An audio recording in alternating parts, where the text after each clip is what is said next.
দেশবাসীর জানা উচিত। আজ থেকে প্রায় 22-23 বছর আগের ঘটনা। আপনারা জানেন যে 2001 থেকে 6 সাল পর্যন্ত রাষ্ট্রীয় ক্ষমতা ছিল 4 দলীয় ঐক্যজোট বিএনপি। সেই সময় আমি নাটোর জেলার দায়িত্বপ্রাপ্ত মন্ত্রী হিসেবে দায়িত্ব পালন করেছি। সেই 2004 সালে যখন আমি মন্ত্রী ছিলাম নাটোর জেলার, এই ঘটনাটা ঘটেছিল বাগমারায় 2004 সালে। এবং বাবু নামে জৈনুকো মহসিন আলীর ছেলে মারা যায় এবং ঘটনার সময় 2004 সালে একটা মামলা হয়।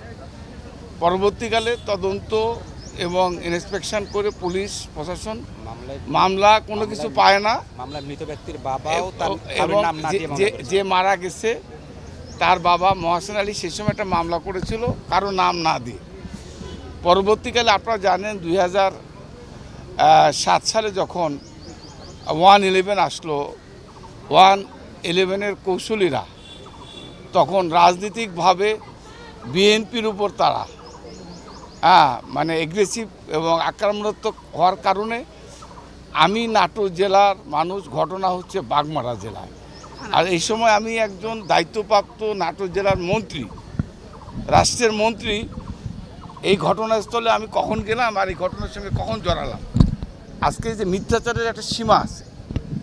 তো আজকে ওই সময়কার ঘটনা 2007 সালে এসে আমাকে এই মামলার আসামি করে, নট অনলি আমি, আমার সঙ্গে সম্ভবত ব্যারিস্টার আমিনুল হক সাহেব এবং এমপি নাদিম মোস্তফা সাহেব, আমাদের 3 জন সহ আমার নাটোর, এই যে আমার পিছনে যারা দাঁড়ানো আছে, আমার জেলার, আমার নির্বাচনী এলাকা এবং বাগমারা মিলে প্রায় 40 জনের বিরুদ্ধে মামলা দায়ের করে, 56 জনের বিরুদ্ধে। এবং এই মামলা যে একটা মিথ্যা মামলা, এই কারণে এই মামলা পরবর্তীকালে হাইকোর্ট মহামান্য আদালত এই মামলা স্থগিত করে দেয়।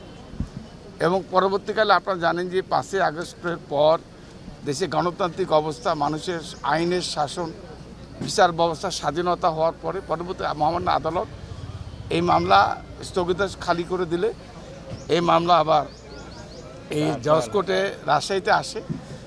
এখানকার মাননীয় আদালত বাদীর অসংখ্য সাক্ষী, প্রায় 15-20 জনের সাক্ষী এবং সব কিছু মিলিয়ে আজকে রায়ের ডেট ছিল, তো আজকে আর্গুমেন্টের ডেট ছিল।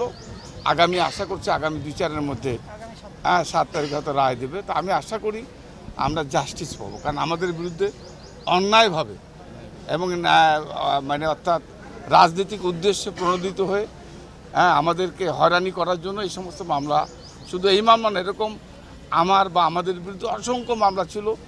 আজকে এখনও সেই মামলার হয়রানির শিকার আমরা হয়ে যাচ্ছি। এমন কোনো জায়গা নাই যে সমস্ত মামলা দিয়ে আমাদেরকে হয়রানি করা হয়। তা আমরা আশা করি মাননীয় আদালত আমরা জাস্টিস পাবো, এই অপেক্ষায় আমরা আছি।